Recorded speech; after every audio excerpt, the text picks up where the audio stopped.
Hey guys, it's Will here coming at you. We just finished streaming and editing all the first episode of Wargaming 101. So if you guys can please take a moment of your time to look at it, or if you know somebody who's interested in the history of wargaming or how to even just get started, not even like playing a game, but like how do you find your game and like what to expect. Highly recommend sharing that video. It should be pinned on the channel for if you're subscribed. It should be at the top, or if not, you should find it in our playlist on our channel. That's the shilling. That's my shilling for today. But let's get right into the video. And we're going to be talking about something that is bolt action related. So in that sense, this is going to be a glimpse of what's to come from Wargames Atlantic's British Expeditionary Force. Just like the last one, you can see it's got art of the models painted up, some nice actual traditional art, 30 dudes, 28mm. Now this isn't heroic scale as far as I'm aware. I think it's more a traditional model style. I need water, but I could be wrong. Looking at that, we flip this over and we have the back, which has more pictures and words about what this is. This will make you the models for your expeditionary force and potentially even your mid-war British. Now, if you want Desert British, highly recommend the Warlord Games 8th Desert Army box. Really good. So, and then if you want some late war British, the Canadian late war box is really good. So, let's get right into this. I will say, starting with this, there is no bases that come in this box, at least mine didn't. So be aware of that. I would highly recommend, if you're getting this for bolt action, you go out and you order a sprue of bases. There is laying down guys, so you will want to buy that pack that comes with multiple bases. And I'll tell you why you want that before you get this.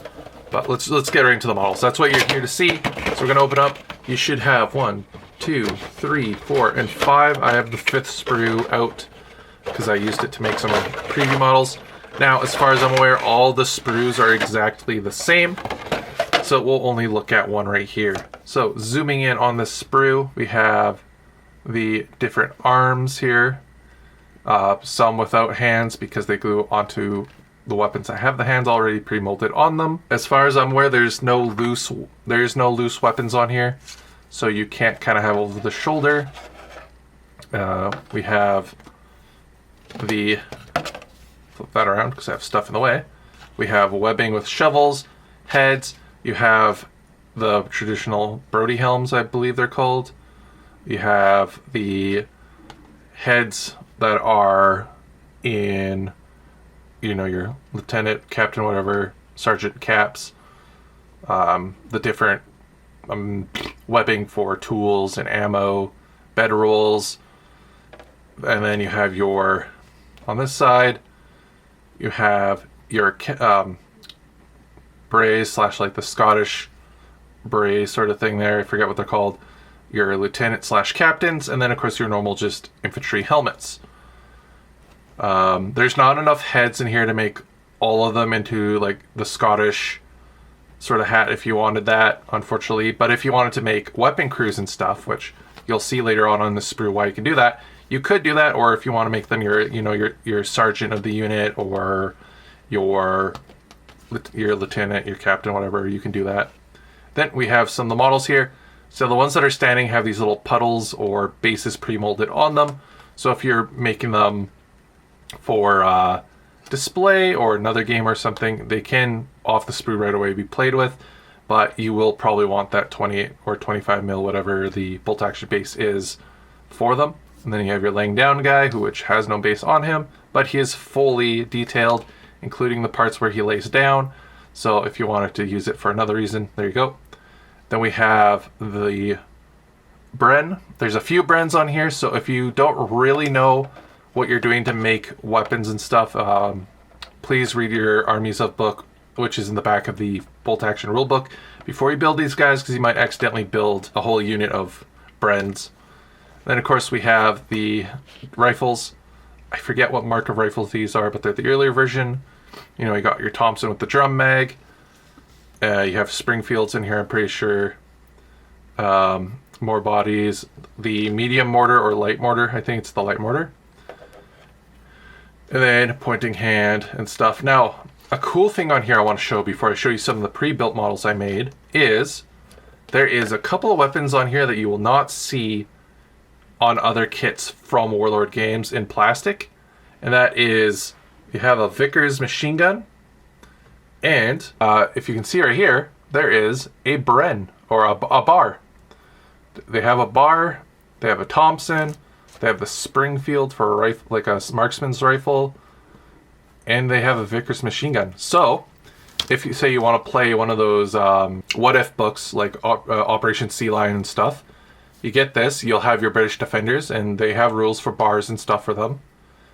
Or if you're, say, you want to make some SAS Raiders or something like that, you have Vickers machine guns for them. So with that, all in all, it's really nice. Highly recommend these sprues. I like them. You get 5 of them per box, and definitely worth it. But now I'm waiting to see what Warlord Games releases for these. Now, the reason why I say you want to buy that box or that container of all the different bases from Warlord is because, just like I showed you with the Vickers machine gun and stuff, with the models in here and the caps and things, you can, in theory, make 2 squads of like 5 or 6, like 6 dudes, your lieutenant for your rifle platoon, of course your light mortar if you wanted that, and you can make a weapons team platoon or a heavy weapons platoon, because you could make potentially, you know, your MMG squad, your couple MMGs, use the light mortar as a medium mortar. So if you wanted B.E.F. British, you know, in plastic, I would highly recommend buying 2 of these boxes, or at least 1. And if you're very smart with how you model your stuff and use your correct base sizes, you could make a whole plastic rifle and weapon teams platoon for 3rd edition. Or if you play 2nd edition still, it will make a whole army out of this box. So again, highly recommend these. Let's get into what the models actually look like when they're assembled. We got the models.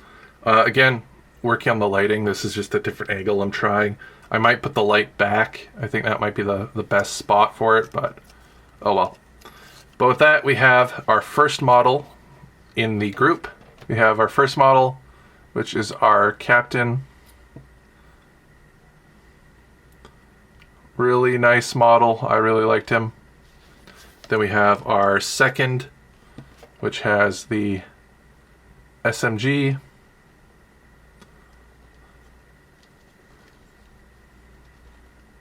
And bag with water bottles and stuff. And then we have our LMG.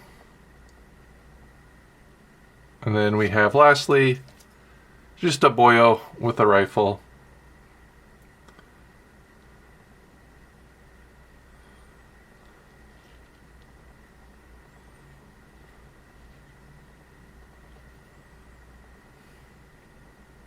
So with that, guys, this has been the British Expeditionary Force Plastics by Wargames Atlantic.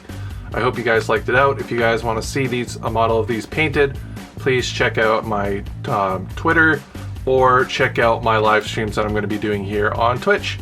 But with that, guys, I'm going to go edit these videos, post them up quickly. And by the time you see this, hopefully if I have enough time, I will be on Twitch streaming the first bit of commission work. With that, we will see you guys in the next video. Click the video. Click it. Click the video. You know you want to. Click it.